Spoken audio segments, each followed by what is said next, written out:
Good morning sir. Good morning, please start करें। Yes sir. आदरणीय यहाँ उपस्थित निर्णायक मंडली, मैं डेजी लकड़ा, रांची विश्वविद्यालय, आप सबों को मेरा जोहार।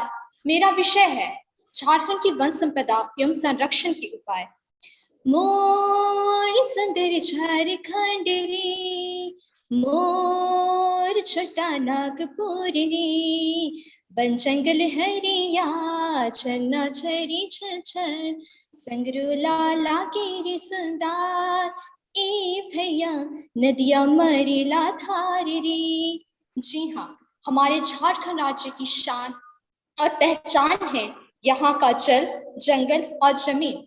हमारे झारखंड राज्य का गठन 15 नवंबर 2000 ईस्वी को हुआ और यह झारखंड नाम इसलिए पड़ा क्योंकि यह झाड़ियों और जंगलों से भरा हुआ है।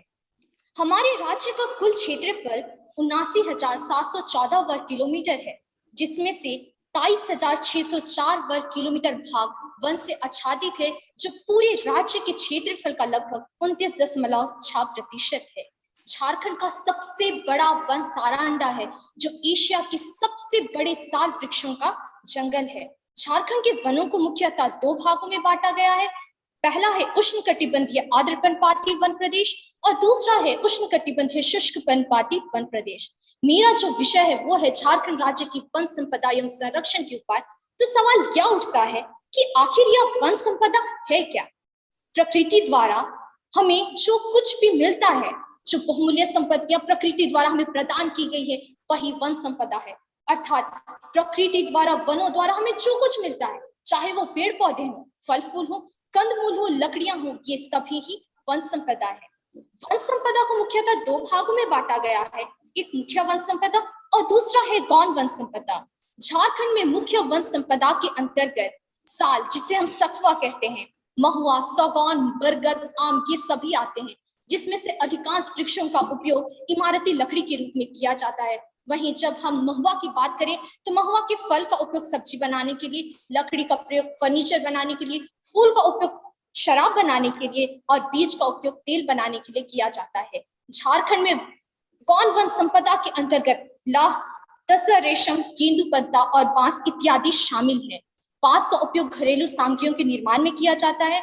वहीं हम सबों को इस बात का गर्व है कि लाह और तसर रेशम के उत्पादन में झारखंड का स्थान पूरे भारत में प्रथम है। हम इनका संरक्षण कैसे कर सकते हैं? सबसे पहला है व्यापक वृक्षारोपण द्वारा। हमने जाना कि जो मुख्य वन संपदा के अंतर्गत जो वृक्ष आते हैं, उनका प्रयोग इमारती लकड़ी के रूप में किया जाता है। तो इस प्रकार की वृक्षों का बड़े पैमाने पर वृक्षारोपण किया जाना चाहिए। दूसरा है वनों की कटाई पर प्रतिबंध लगाकर। चूंकि झारखंड की अधिकांश जनता गांवों में निवास करती है, वे अपने जीविकोपार्जन के लिए वनों पर आश्रित हैं। हम इस पर पूर्ण रूप से प्रतिबंध नहीं लगा सकते हैं। अतः सरकार द्वारा वनों को वर्गीकृत कर, जिसमें से पहला भाग जो है रक्षित वन, वहां से वे कुछ प्रतिबंधों के तहत वन संपदा का उपयोग कर सकते हैं। तीसरा, वन समितियों का गठन द्वारा। झारखंड में इसके तहत लगभग 10,000 वन समितियों का गठन किया जा चुका है। इसके तहत प्रत्येक गांव से प्रत्येक परिवार का एक सदस्य का उस समिति में होना अनिवार्य है, जो वन प्रबंधन के कार्य को देखती है। चौथा है जो वन नष्ट हो चुके हैं उन्हें फिर से हरा भरा करना, या वहां की मिट्टी की जो प्रकृति है उसी के अनुसार वहां की वनस्पति का विस्तार करना। हम पाठ्यक्रम में पर्यावरण संरक्षण की बात पढ़ते हैं, लेकिन ऐसे कार्यक्रमों का विद्यालयों में विभिन्न कार्यक्रमों का गठन किया जाना चाहिए, ताकि विद्यार्थी पर्यावरण संरक्षण की बातों को जाने, वन के महत्व को जाने और अपने जीवन में वनों को वो किस प्रकार से संरक्षित कर सकते हैं, इस क्षेत्र में वो कदम उठाए। हम आए दिन न्यूज़पेपरों में पढ़ते हैं कि इस वन में आग लग गया। हमें इस प्रकार वनों की जो आग लगने की जो घटनाएं हैं, उनके कारणों को जानना है और उसकी रोकथाम करने के लिए हमें कदम उठाने हैं। वन संपदा एक ऐसी संपदा है जो एक पीढ़ी से संरक्षित करते हुए दूसरी पीढ़ी में हस्तांतरित की जाती है। अतः यह हम सबों का यह कर्तव्य है कि हमें वन संपदा का संरक्षण करना है। जीवन में ही वन है तो जीवन है। कल के लिए जीवन को बचाना है तो आज वन को लगाना है और वन को बचाना है। जय झारखंड, जय भारत। धन्यवाद। आप बताइए कुछ उन पेड़ों के नाम बताइए जो आदिवासी प्रयोग करते हैं जंगल में, कुछ पेड़। सर वो है साल, सखुआ, केंदू, गेंदू और हम और प्रयोग करते हैं दातुन के लिए जिस लकड़ी का हम लोग प्रयोग करते हैं, ये सभी सर आते हैं। उनका कोई भी पत्ता, फल या लकड़ी कुछ भी यूज करते हैं ना? और कुछ बताइए। और सर हम सभी जानते हैं कि गांवों में हम सखुआ के पत्तों का प्रयोग करते हैं, जिससे हम नाम बताइए ना, पेड़ के नाम बताइए, कुछ बताइए, पेड़ का नाम बोलिए। सर साल हुआ और आम भी आएंगे सर, और आवा, कुसुम, करंज। Yes sir. हाँ, हर बैड़ा, प्योर पुठौल, है ना? चलिए। जी सर। अच्छा, सबसे पहले तो मैं कहूंगा कि आपने बड़ा अच्छा प्रेजेंटेशन दिया, कांग्रेचुलेशन।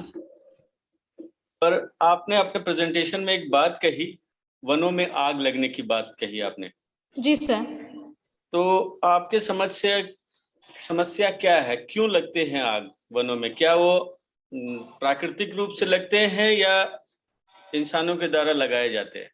सर ये दोनों तरह से हो सकते हैं, क्योंकि बहुत बार ऐसे होते हैं, होता है कि लोग वनों को उपजाऊ बनाने के लिए, मतलब खेत में अच्छी तरह से उपज हो, इसलिए वो वनों में सूखी पत्तियों में वो आग लगा देते हैं, लेकिन उसकी बुझने की वो स्थिति को देखते नहीं है और वैसे जलता छोड़ देते हैं, और हवा के कारण वो जो जलती हुई चिंगारी है वो दूसरी तरफ फैल जाती है और इस कारण वनों में आग लग जाती है। तो ये मानवीय घटना भी है और प्राकृतिक घटना इसलिए कह सकते हैं क्योंकि हम जानते हैं कि दो लकड़ियों में आपस में घर्षण से भी आग लगती है, चिंगारी उत्पन्न होती है, तो वहां से भी आग लग सकती है सर। लग सकती है, पर लगती कैसे है? लगती तो मैंने ये नहीं पूछा कि कैसे लग सकती है। झारखंड में जो ज्यादातर आग की जो घटनाएं होती है उसका रीजन क्या है? सर वो मानवीय घटनाओं के कारण, अधिकांशतः जितनी भी घटनाएं होती हैं, आग लगने की घटनाएं, वो मानवीय क्रियाओं के कारण होती है। Thank you. Thank you sir. अच्छा, आप ये बताइए कि वन संपदा के बारे में आपने कहा, नक्सल प्रॉब्लम की वजह से भी कुछ वन संपदा का लॉस हो रहा है? सर नक्सल प्रॉब्लम जो है झारखंड में, उसकी वजह से भी वन संपदा का क्या लॉस हो रहा है?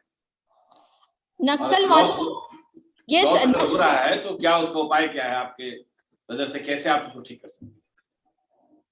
सर नक्सलवाद के कारण वन संपदा का जो ह्रास हो रहा है, ये हम कह सकते हैं क्योंकि वन संपदा की नक्सलवाद के कारण लोग वनों में जा नहीं पाते हैं, उनके डर के कारण वहां जा नहीं पाते हैं, और जो वन संपदा वहां जंगलों में है वो बाहर नहीं आ पाती है और वो वहीं पर नष्ट हो जाती है। तो अगर हम इसे कैसे खत्म कर सकते हैं, तो इसके लिए जब तक वहां से नक्सलवाद नहीं हटेगा, वन संपदा का वहां ह्रास होता रहेगा। ठीक है, थैंक यू। Thank you.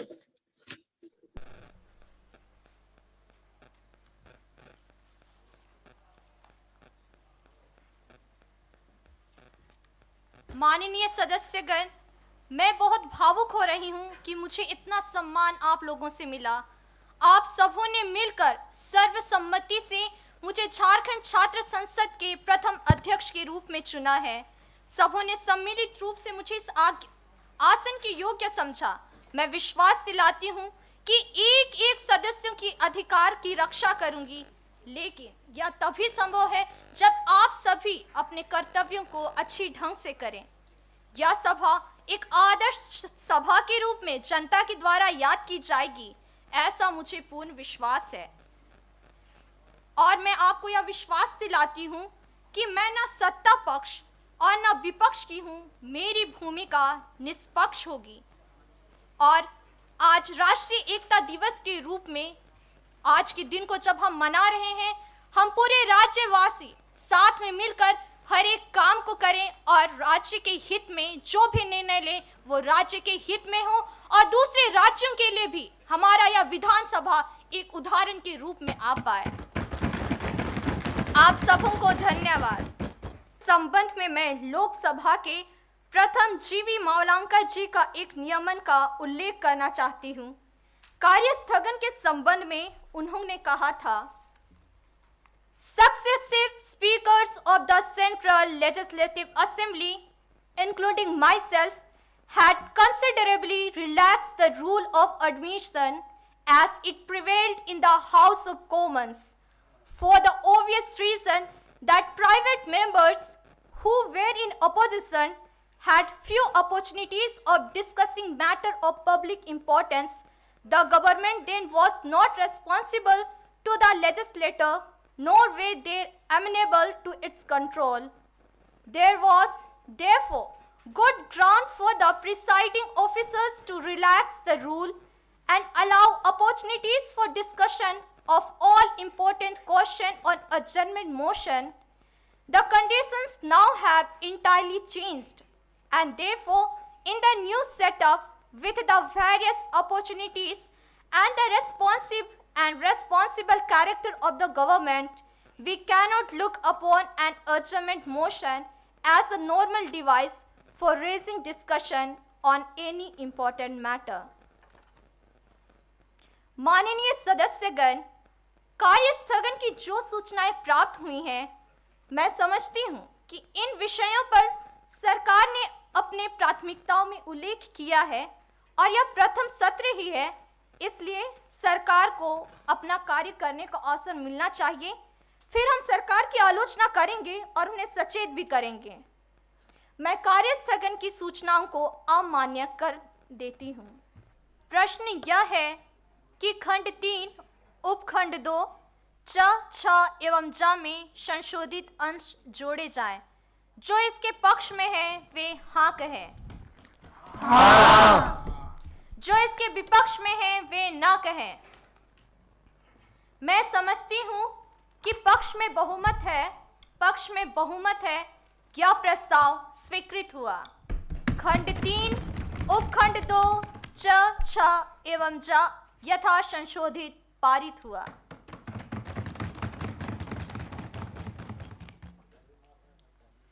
खंड 4 में कोई संशोधन नहीं है। प्रश्न यह है कि खंड 4 संशोधन विधायक का अंग बने। जो इसके पक्ष में है वे हाँ कहें। हाँ। जो इसके विपक्ष में है वे ना कहें। ना। मैं समझती हूँ कि पक्ष में बहुमत है, यह प्रस्ताव स्वीकृत हुआ। खंड 4 विधेयक का अंग बना। प्रश्न यह है कि यथा प्रस्तावित अंश इस विधेयक का अंग बने। जो इसके पक्ष में है वे हाँ कहें। हाँ। जो इसके विपक्ष में है वे ना कहें। ना। मैं समझती हूँ कि ना के पक्ष में बहुमत है, यह प्रस्ताव अस्वीकृत हुआ। प्रश्न यह है कि खंड 5 विधेयक का अंग बने।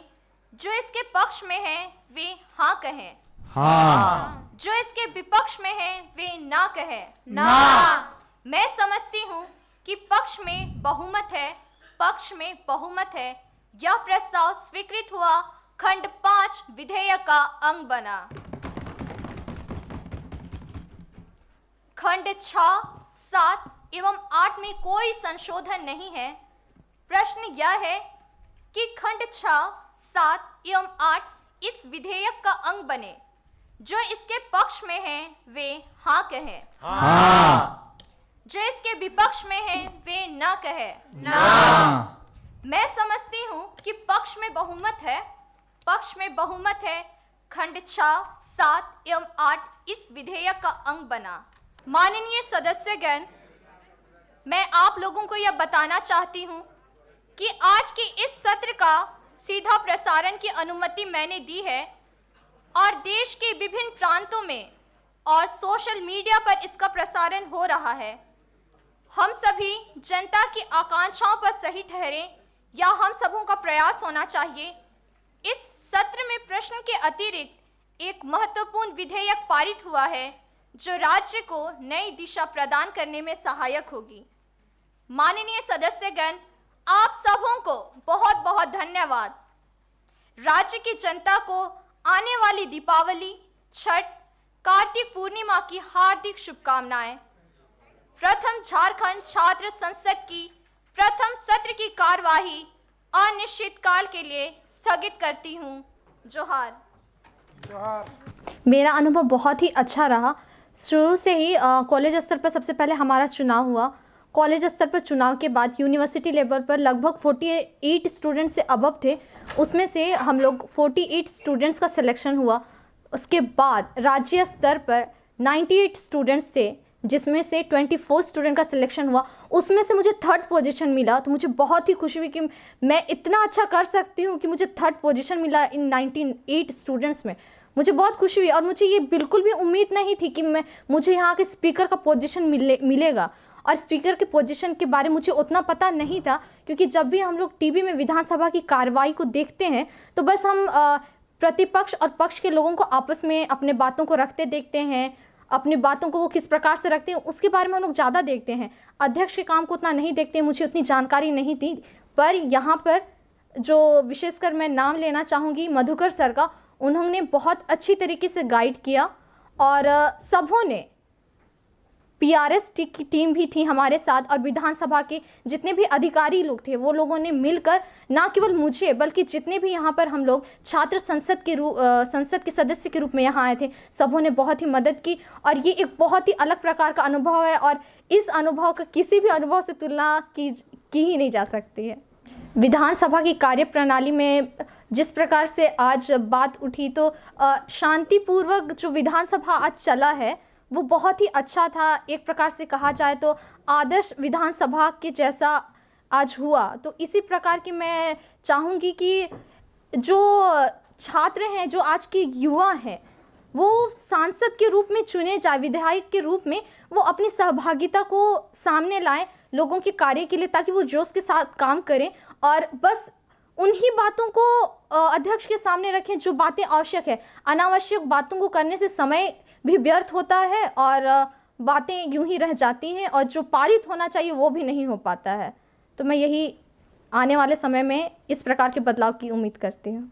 मैं विधानसभा के सभी अधिकारियों का, पीआरएस की टीम और जेवीएस टीवी को धन्यवाद देती हूँ। विशेषकर ये जेवीएस टीवी लगातार शुरू से ही हमारे साथ बने हुए थे। जब से यह कार्यक्रम की शुरुआत हुई, छात्र संसद के गठन की घोषणा हुई, उसी समय से ये लगातार हमारे साथ बने हुए और अभी तक वो हमारे साथ लगातार बने हुए और उन्होंने सीधा प्रसारण हमारे जो जनता है, हमारे माता पिता, हमारे परिवार को लगातार हमसे बनाए रखा है। मैं उनको धन्यवाद देती हूँ।